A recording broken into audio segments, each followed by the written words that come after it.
MPVs in China are continually taking luxury and space to the next level. But this one's so big, they named it after a plane. This is inside China Auto, and this enormous beast is the LEVC L380.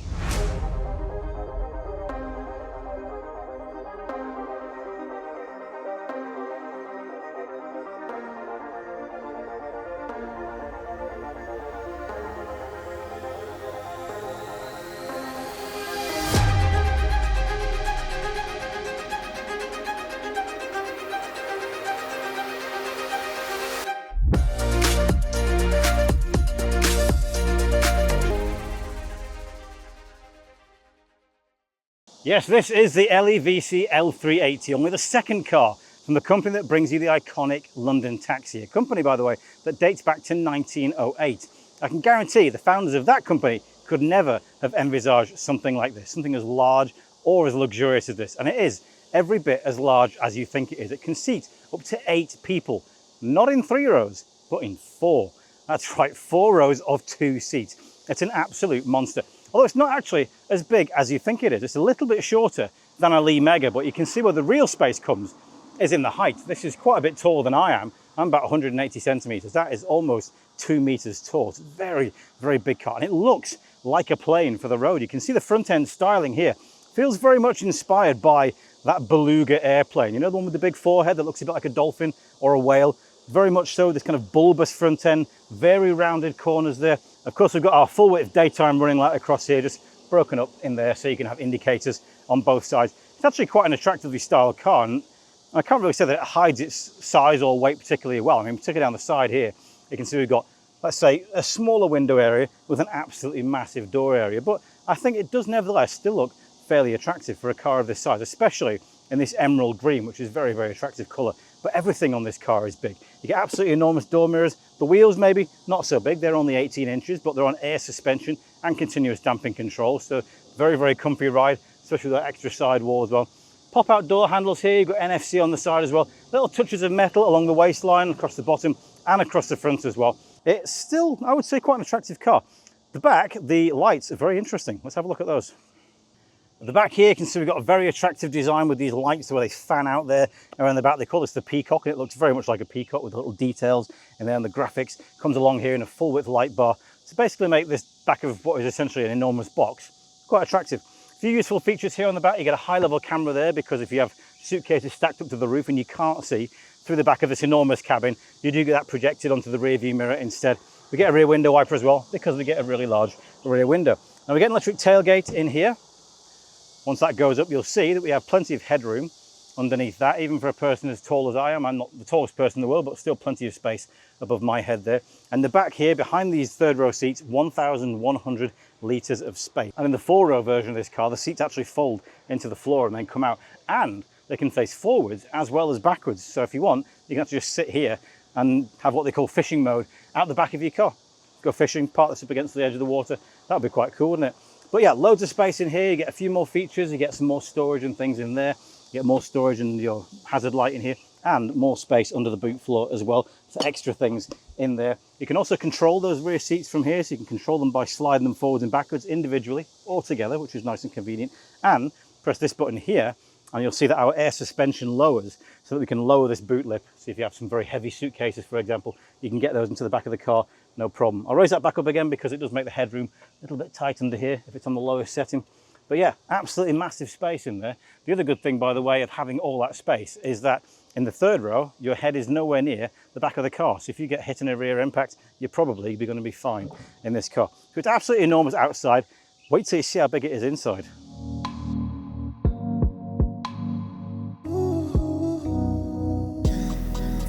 So welcome to the absolutely cavernous interior of the L380. Now, because it's so hot, because we have so little time with the car, we're going to try this in one continuous shot. So it's not going to be quite as slick as usual, but let's get straight into it. As you can see in here, we've got this really nice, rich sort of orangey interior colour. Lots of soft materials in here, all across the top of the dashboard. We've got suede headlining in here. Really all the main surfaces that you're touching, even down here, are covered with soft materials. There's only little bits of plastic in a few places. So it really feels quite luxurious in here. You've got nice details like this crystal here to change your volume and to move your songs along as well. It's really It feels quite nice. The only downside I would say is that there's a little bit of intrusion there by your left foot, so you don't get quite as much space for your foot to rest in there. But overall, it does feel really, really big in here. It's a little bit darker in the front than it is in the back because the panoramic roof is back there. We'll get to that when we get into the rear seats. But overall, driving position is pretty good. We've got a reasonably large screen in front of us there for our driving functions. We get an augmented reality heads-up display with some really neat features on there, by the way. So when you indicate, it actually shows you your blind spot camera in the screen. And we also get night vision on this car as well. So it shows you a night vision scene, whether it's raining or foggy, doesn't matter. You can see up to 300 meters ahead with that augmented reality night vision, which is absolutely brilliant. I don't think any of the cars can do that. In the middle here, we've got a Fly Me screen. I believe it's 15 or 16 inches. As I said, with Fly Me Auto, that's kind of owned by Geely. In here, you get all kinds of different functions. You can play with all of your seats. You can move them forwards and backwards, squidge them together, lie them all down. Loads of interesting stuff in there. You get quite a few features where you can open the doors, change your heads-up display, things like that. You get sport mode, ice, snow mode. You can change your braking regeneration, all kinds of useful stuff in here. Looks really nice. You get a really cool kind of background here that you can slide along as well. You get loads of apps in there, so you get all the stuff from the Fly Me store. All of your Chinese apps, I assume these are going to be converted to your Western apps when you get in there. And you can also do screen mirroring on your phone in there as well. So there's loads of really good stuff in there, and you get your ventilation controls here at the bottom, and there's loads of ventilation stuff in here, as you can see. This is all for your front. You can adjust all of your ventilation manually. You can go into here, and you can change the overall cabin temperature around like that and change the ionization. So actually, you can actually disinfect the cabin with water ion technology in here as well. And we get ventilation as standard on all 3 seats, or all 6 seats I should say, heating as well, and a heated steering wheel. And we get massage functions on this seat and the 2 seats in the second row of the car. So a lot of useful stuff going on there. Big bright screen, very, very nice indeed. What else do we get in here? You get a 50-watt wireless charger on there. It's also your NFC card, so you pop that on there before you start the car. A few little pockets, so you got one down. Well, actually, it's not a pocket. This is your USB-C sockets for charging your phones and stuff. You also get a glove box, which you can actually open via the screen. So there you go. You've got a glove box that you can lock on the screen there as well. Get a little bit of space in the middle here. This isn't a wireless charger. It's just a bit of rubberized space.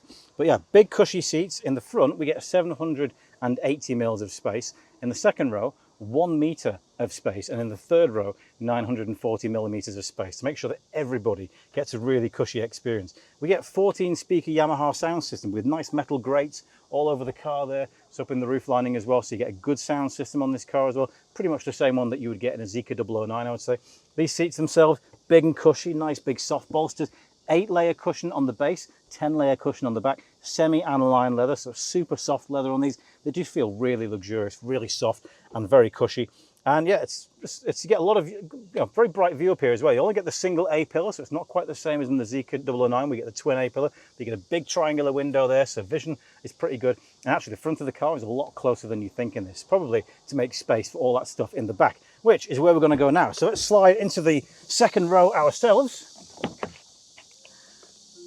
And I will join you in here. This is where the magic really happens. You can close that door with a button there. You can do it with the buttons on the screen as well. There we go. Let's press the button again. There goes our door. In the back here, you can see we have a 2.12 square meter, I believe, panoramic roof, which opens with a sun blind there, which is really cool. You can talk to the car to close that, or you can actually adjust it here in these screens in the armrest. The armrest screen is very cool. You can adjust your heating, ventilation. You can adjust your backrest angle as well, things like this. And you can see absolutely loads of room here. I'm not suffering for space. My feet aren't even close to the front seat there. Knee room plenty, head room plenty, and I feel really sort of, cushy in here. And we also get twin screens in the back here. So our little passenger on that side gets one. We get one as well. We can do all pretty much the same stuff that you can do in the front here as well. So you get your seat adjustment. You can connect your phone to this. You can do videos and films and watch all those in there. I've pressed something that's put, I put it into cinema mode. Let me go back out of that one again. Let me open that door.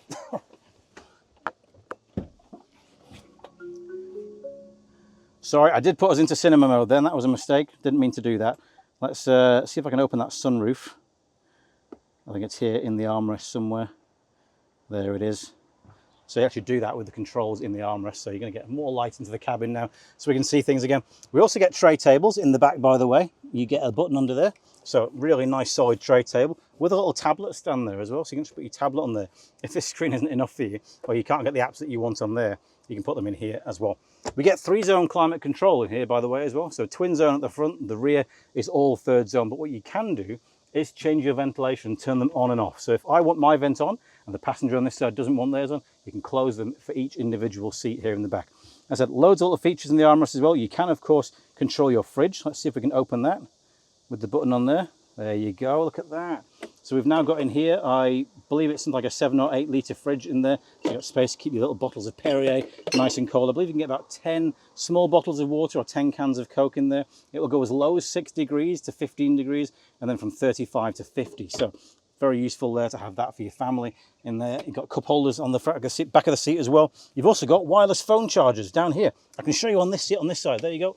Pop my phone into that seat. Very nice. That's a wireless phone charger there. We also get 60-watt USB-C sockets there, and we also get Isofix mountings on all of these 4 seats in the back as well. So if you want to go on a big family trip, you can get 4 baby seats in the back of this car as well.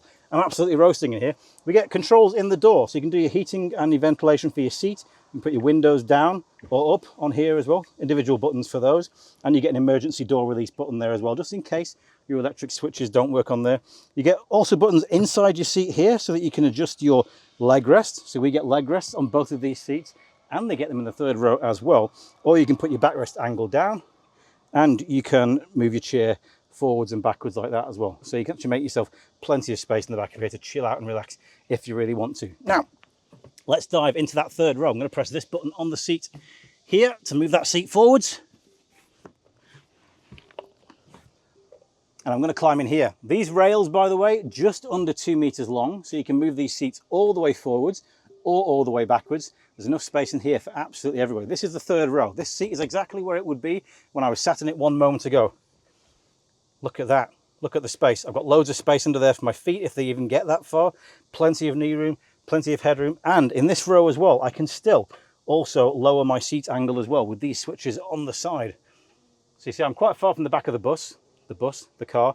So if I have a rear impact, I'm pretty safe. But I can actually go even further than that. I can go pretty much almost flat, but I'm not going to do that because there's no point. I'm roasting in here and it's way too hot in Hangzhou at the moment. You also get 60-watt USB-C sockets here in the back as well. And there's your heating and ventilation in the door. You can turn your ventilation on there with the switch on the side. Again, you can do it on that side as well. Little pockets, extra bits of space. And of course, you can see we also get a leg rest as well. So if I want to feel really chilled out in the back of this car, really comfortable, I can do so. And if I don't want to climb down the middle, there's about 20 centimeters space down the middle there, plenty of space to climb down. I can press this button, which will slide the seat all the way forwards. I can climb out, same kind of gap that you're looking through right now. So you can see absolutely loads of space in this cabin. It's really good. Seats are super cushy, loads of leg room. As I said, you can move these seats all the way forwards, all the way backwards. You can even have this car in 3-seat form. So 2 in the front and 1 in the back here with an enormous screen there. Big, 40-odd inch screen in the back of the car. You can get 4 seats with kind of a second bench here where they can both look forward at that same big screen. You can have 5 seats, so 1 there, 2 at the back, 6, as we've got 7 or even 8 seats in this car. So it's so flexible, so many different choices for the interior of this cabin. It's brilliant.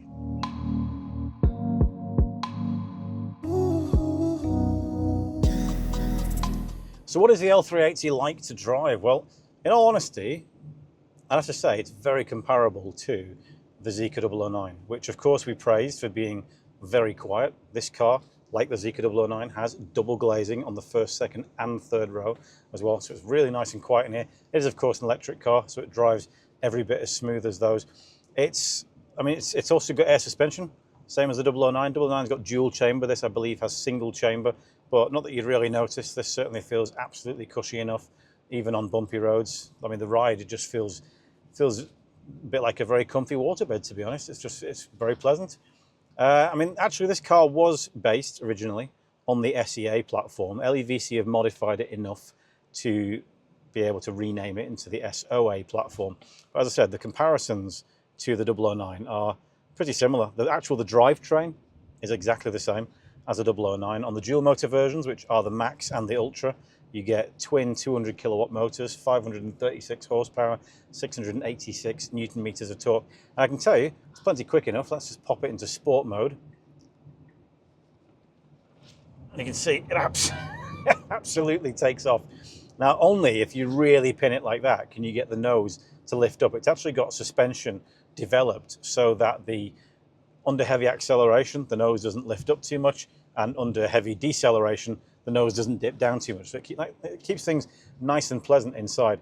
And I mean, it's a really cushy ride. This I've said the word cushy a lot in this video, but it is. It's plush. It's lovely.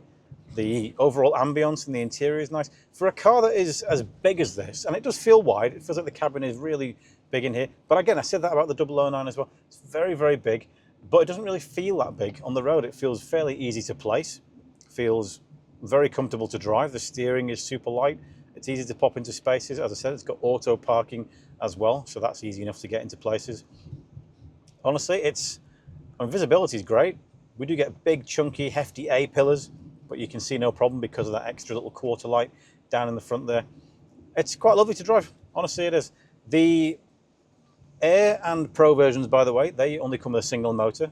Again, like the base version of the updated 009, they come with a 200 kilowatt motor on the rear axle. In terms of batteries, again, very similar to the 009. You get an option on the Air for the 101 kilowatt hour battery. That'll get you 570 kilometers of range on CLTC. So take the usual caveats on real world mileage with that. The Pro version comes with a 116 kilowatt hour battery, the same one as in the Zeekr 009. That will get you 675 kilometers of range on CLTC. And the Max and the Ultra, they both come with the 140 kilowatt hour Kirin battery, which will get you over 800 kilometers of range on CLTC. So it's plenty of mileage in this. I mean, if you're a chauffeur, especially if you're shuttling celebrities and people like that back to their private jets or to their fancy hotels, you could do a lot worse than this car, honestly. The overall ambience inside is great. The spec level is super high. It's incredibly comfortable. I mean, I would take this over an Alphard any day of the week. And let me tell you, it's incredible value for money as well. This car starts in China. Of course, we don't have any UK prices for this yet, but it will go to the UK later. This car starts at just 379,000 RMB. That's for the Air version, single motor, 101 kilowatt hour battery. 379,000 RMB is 121,000 RMB less than the base version of the 009. How incredible is that? Now, if you go for the Pro version, that's 439,900 RMB, currency translations at the bottom of the screen, and even the most expensive versions, which are both 479,900 RMB, even they are cheaper than the cheapest version of the 009. They come with the dual motors, and if you go for the Max, you get the 8-seaters, the 8 seats inside here, so the 4 rows with 8 seats. If you go for the Ultra, which is what we have today, you get the 3 rows of 2 seats, you get the dual motor, you get the 140 kilowatt hour battery, and you get the screens that we have on the back of these seats here, and the ones in the armrests in the second row as well. Also, what else do we get? We get the 300-meter augmented reality heads-up display. That's supposed to give you nice clear vision at night time, or in foggy weather, or in rainy weather, and it works pretty well. So it highlights cars in blue, highlights vulnerable road users like cyclists and scooters in red, so that they're more easy to see. And it sits there right in front of your vision, very clear, helps your driving no end. As I said, you get loads of other cameras and sensors as well. You do get some more level of autonomous driving. It will do lane keeping assist, pretty good. We haven't had enough time to really test that today, but the lane keeping assist is fine. You can do lane changes activated by your indicator on the side there. The cameras are also apparently scanning the road 40 meters ahead to allow the suspension to adjust to bumps in the road, which does help to give you a really lovely ride as we have here. And yeah, on the safety front, a lot of people have been asking me about safety recently as well on cars. This is the first car in the world, I believe, that comes with individual side airbags for all 6 seats. You get 11 airbags in total, including of course 2 in the front, big curtain airbags all down the side as well. This car is also the first car to have been subjected to a dual pillar test. So there is a crash test where they crash a pillar into the side of your car. This one has passed the test with 2 pillars, no problem. So it should happily pass the Euro NCAP crash test at 5 stars. Should have no problem. Every SEA platform car, and of course this is a modified SEA platform car, everyone has passed that with 5 stars already, so I fully expect this one to as well. In terms of charging, this car is on a 400 volt platform, so it'll do maximum 260 kilowatts of DC fast charging, which is not the fastest, but it's definitely plenty enough. That is enough to add 350 kilometers of range in just 15 minutes. I don't really think you can argue with that. That's pretty much up there with most of the latest cars these days. So overall, yeah, lovely car. So that's it for our quick review of the LEVC L380, an absolute bus of a vehicle in almost every sense. It may be a little bit shorter than a Lee Mega, but you would not notice that inside. This has got probably the biggest cabin of any car that I've ever sat in, and I have never seen a car with 4 rows of seats in it. So if you need space for 6 big adults, or even 6 big adults and 2 kids, you can look no further than this car. It's got a lovely plush interior. It's got some decent tech in there as well. It looks pretty decent, and it's great value for money. Absolutely fantastic car. This should do very, very well in the premium chauffeur section in the UK. And if you're not looking at one of those right now, you probably should, because this could make your business, take your business to the next level. Anyway, thank you very much for watching. If you do, thank you for subscribing. If you like the video and you want to see more cars like this from China, give it a thumbs up so more people can see these videos. And as ever, we'll catch you next time.